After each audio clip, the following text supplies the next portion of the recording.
Bonsoir, voici l'analyse technique du 17 avril en clôture, en préparation donc de la journée du 18 avril. Alors avant d'attaquer l'analyse technique et graphique, donc on se penche un petit peu sur les nouvelles que nous attendons demain. Alors demain, donc il y a mon petit pas très loin, donc vous pouvez l'entendre et en profiter. Alors on aura les comptes courants à 10 heures qui peuvent être intéressants de jeter un œil. Bien sûr, on regardera le taux de chômage en Grande-Bretagne, ça c'est une grosse statistique. Après, d'intéressant, le rapport sur la politique monétaire, bien que non pas intéressant. Il n'y a pas grand chose. Oui, on regardera les inventaires du pétrole. Ça a souvent une très grosse influence sur le cours de bourse. Voilà, donc ceci étant dit, maintenant donc, nous passons sur l'analyse. Alors ça c'est mon logiciel. Voilà, l'analyse graphique. Alors je vais l'agrandir. Je vais enlever quelques petits points pour plus de simplicité.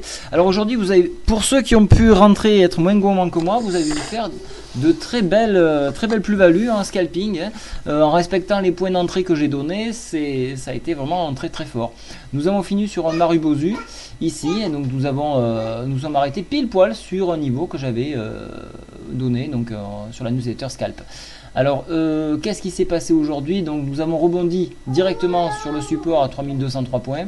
Nous avons réintégré cette oblique que je vous ai tracée. Nous avons cassé la MM7. Nous avons dépassé la résistance 3265 et nous nous sommes arrêtés sur le retracement Fibonacci à 3292, c'est-à-dire 38,20%.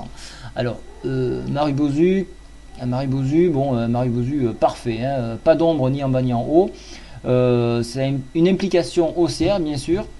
Alors qu'est-ce qui va se passer dans la mesure où nous dépassons les 38,20%, il y a de fortes chances qu'on aille tester la moyenne mobile 100 ici sur 3313, puis pourquoi pas la résistance majeure à 3330. Ça c'est un point que j'attends avec impatience, puisque en dépassement, là on repart vraiment sur un mouvement haussier.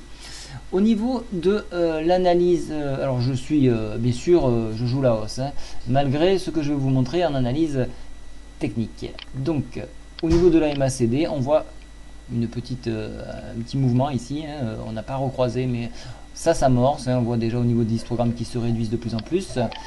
Au niveau du stochastique, on est toujours en zone de survente et au-dessus de sa moyenne, donc ça c'est parfait, on commence à reprendre une bonne direction.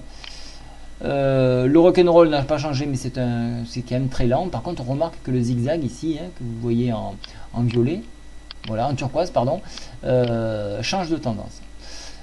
Et donc, par contre, le directional mouvement, l'ADX rentre dans une zone acceptable et j'attends un recroisement. Donc, ça devrait se faire d'ici les prochains jours. Alors, je voulais préciser quelque chose. Attendez que je me repère.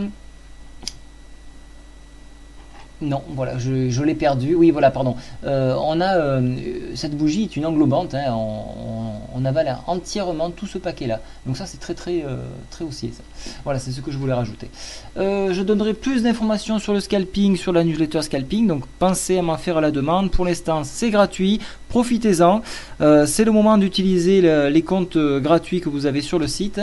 Et donc, pour voir un petit peu ce que ça peut donner et vous mettre un premier pied à l'étrier. Voilà, bonne soirée à tous, au revoir.